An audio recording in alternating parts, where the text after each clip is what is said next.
जंगल की चुड़ैल। घने जंगल के बीच एक डरावनी कहानी बसती थी जिसे सुनकर लोग कांप उठते थे। यह कहानी थी कालिका नामक चुड़ैल की, जो इस जंगल में रहती थी। कहा जाता था कि कालिका एक साधारण महिला थी, लेकिन उसके साथ हुए विश्वासघात ने उसे चुड़ैल बना दिया। सालों पहले कालिका गांव की एक सीधी सादी लड़की थी। उसकी शादी वीर नामक युवक से तय हुई थी। वीर ने वादा किया था कि वह उसे दुनिया की हर खुशी देगा, लेकिन शादी के बाद उसका असली चेहरा सामने आया। वीर ने लालच में आकर कालिका को उसके हिस्से की जमीन के लिए धोखा दिया और उसे जंगल में अकेला छोड़ दिया।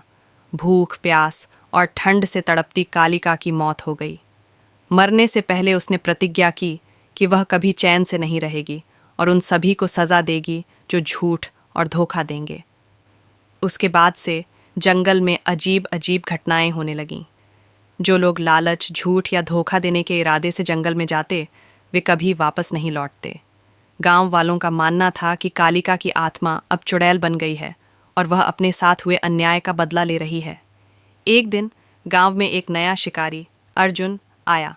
उसने जंगल की इन कहानियों को सुना, लेकिन उन्हें सिर्फ अफवाह मानकर ठुकरा दिया।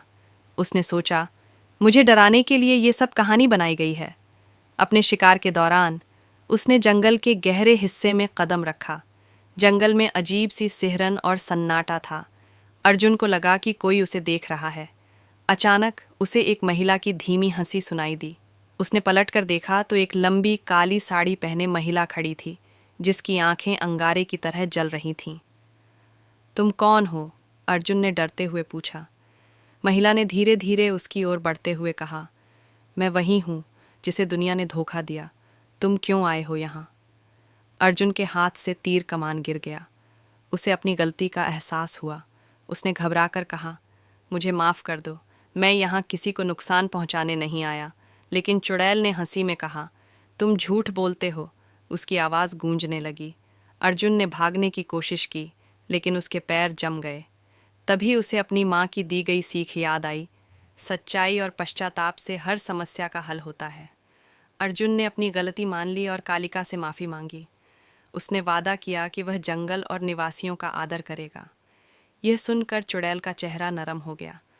उसने अर्जुन को चेतावनी दी, अगर दोबारा किसी ने इस जंगल को नुकसान पहुंचाने की कोशिश की तो मैं उसे माफ़ नहीं करूंगी। अर्जुन ने गांव लौटकर यह कहानी सबको सुनाई। इसके बाद गांव वालों ने जंगल का सम्मान करना शुरू कर दिया।